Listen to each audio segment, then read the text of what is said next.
Ketika saya mendapatkan tugas 10 tahun yang lalu ke Kentucky, ada hal yang sering dilakukan oleh Pentagon, yaitu simulasi currency warfare. Dilakukannya di pangkalan Akademi Militer di Kentucky ini. Benarlah, salah satunya adalah taktik perang uang atau currency warfare adalah dengan membuat dolar reset value atau dolar dimainkan nilainya. Oke, kita sekarang membicarakan tentang currency domination sebentar. Currency domination adalah kunci untuk menjadi negara berdaulat. Inilah pelajaran penting bernegara. Salah satunya, sekali lagi, informasi ini juga akan membuat rupiah menjadi kuat. Kembali ke pelajaran sejarah sebentar. Kita semua masih ingat di tahun 97-98 itu ada serangan ekonomik hitman kepada pemerintahan Soeharto, menyerang rupiah dari 2.700-an ke 15 ribuan dalam waktu 6 bulan. Indonesia rontok ketika itu. Krisis moneter, lalu krisis pemerintahan. Rezim otoritarian Soeharto terjungkal. Inilah hal yang dilakukan di pangkalan Kentucky. Tempat simulasi currency perang uang atau currency warfare adalah dengan membuat dolar reset value atau dolar dimainkan nilainya. Oke, kita sekarang membicarakan tentang currency domination sebentar. Currency domination adalah kunci untuk menjadi negara berdaulat. Inilah pelajaran penting bernegara. Salah satunya, sekali lagi, informasi ini juga akan membuat rupiah menjadi kuat. Kembali ke pelajaran sejarah sebentar. Kita semua masih ingat di tahun 97-98 500 rupiah dibuat 1 dolar 20 ribu rupiah. Jadi Indonesia yang memiliki hutang dalam dolar sekitar 450 billion dolar atau sekitar 6.000 triliun rupiah mendadak dalam sekejap hutangnya jadi 9.000 triliun rupiah. Bangkrut itu pemerintah dalam seketika kalau hal itu dilakukan, yaitu dolar nilainya dinaikkan 30%. Lalu dalam layar simulasi ada nilai currency dolar terhadap 190 negara di dunia.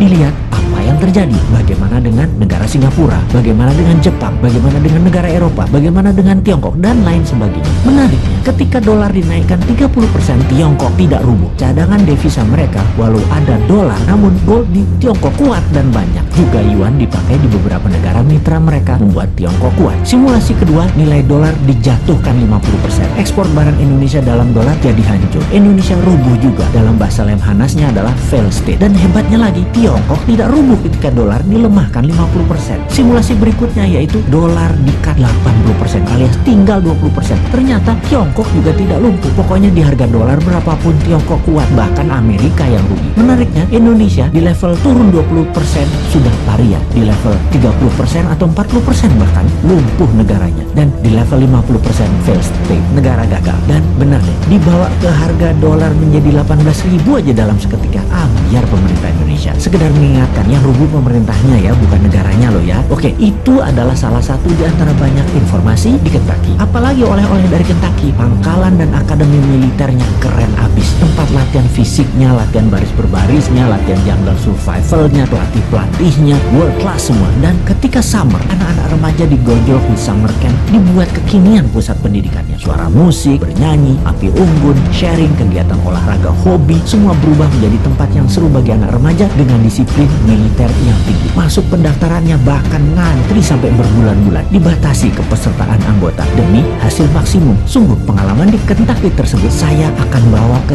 tim camp kita di Millionaire Team Bootcamp.